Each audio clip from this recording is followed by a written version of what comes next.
سڵاو هاوڕێیان لەم وانەیەدا باسی کاستین دەکەین. کاستین واتە گۆڕینی تایپی ژمارەیەک لە دەبڵەوە ئینتیجەر یاخود لە ئینتیجەرەوە بۆ دەبڵ یاخود لە دەبڵەوە بیکەین بە سترینگ یان سترینگێک بێنین بیکەین بە دەبڵ یاخود سترینگێک بێنین بیکەین بە ئینتیجەر. ئەم شێوازە پێی دەوترێت کاستین. با ئێمە بە سادەترین نمونە دەست پێ بکەین، گۆڕینی ژمارەیەکی ئینتیجەر بۆ دەبڵ.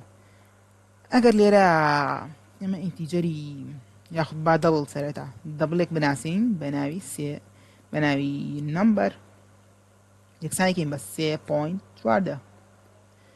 باشە، ئێستا بین ئەم دەبڵە چۆن بیکەیمە ئینتیجەر، یعنی پۆینتەکەی فڕێ بدەین. پێویستە لێرە ئینتیجەرێکی تر بناسیێنین. ئەم ئینتیجەرە ناوی بنێین ئێکس گریمان، یەکسانێکین بە نەمبەر. دەبینین ئیرەرمان دەداتێ، ئەڵێ چی؟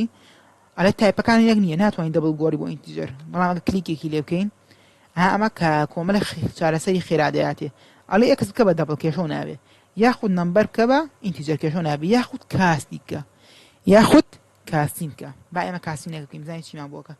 دەبینین لێرە ئینتیجەرێکی نووسی، ئەنجا نەمبەرەکەی نووسی، ئێمە بخۆی بێشتر ئاوا بوو. لێرە بۆی کاستینکەی وەرە ئەم کەوانێ بکەرەوە، پاشان ئینتیجەر، پاشان دایخەرەوە. ئێستا ڕانی بکەین، هیچمانم بۆ پرین ناکە، بەڵام ئەم ژمارەی بۆ کاست کردین، یعنی بۆی کردین بە ئینتیجەر، واتە پۆینتەکەی فڕەیە. ئێستا ئەمە ئێکس یەکسانە، ئێکس یەکسانە بە 3.14 بەڵکو 3 تاو. لێرە کاستینمان بۆ کرد بۆ ئینتیجەر. اینجا پرینتی کەین سیستەم دۆت ئاوت دۆت پرینت لێنی ئێکس بە کۆپیکی کەینەوە، با سەرەتان نەمبەر پرینت کەین، دەبینین 3.14 یەکەم ژمارە و دووەم ژمارەش 3، یعنی کاستینی بۆ کرد. باشە، ئەی چۆن ژمارەیەک لە ئینتیجەرە بکەین بە دەبڵ، ئەتوانین بۆ نەگەر ئەمە ئینتیجەر بێت. ئەمە 3ە، لێرە ئەمانە بیکەین بە دەبڵ، کەواتە ئەماکەین بە دەبڵ، دواتر نەمەکەی ئەخێنێ ناو. هەر هیچی تر ناکەین، دەبینین یەکەم جار نەممان پرینت کرد، دووە ئینتیجەرە 3 بۆ داناوین، دواتر یەکسەکە نەمبەرەکە مەخسووتە ناو بۆیە پۆینت سفرێکی بۆ داناوە خۆی. ئەمەش ئەوە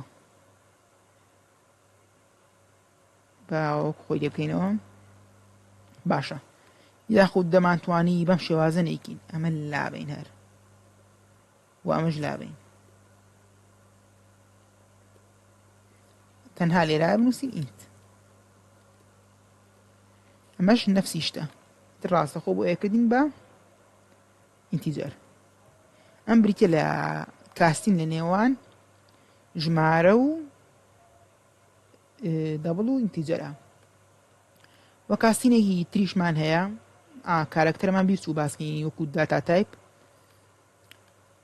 دەی لەوانی داهاتوودا باسی ئەو جۆری کاستین دەکەین لەگەڵ کارەکتەرەکەش، بە هیوایەوەی سووتان لەم وانەیە بینێت.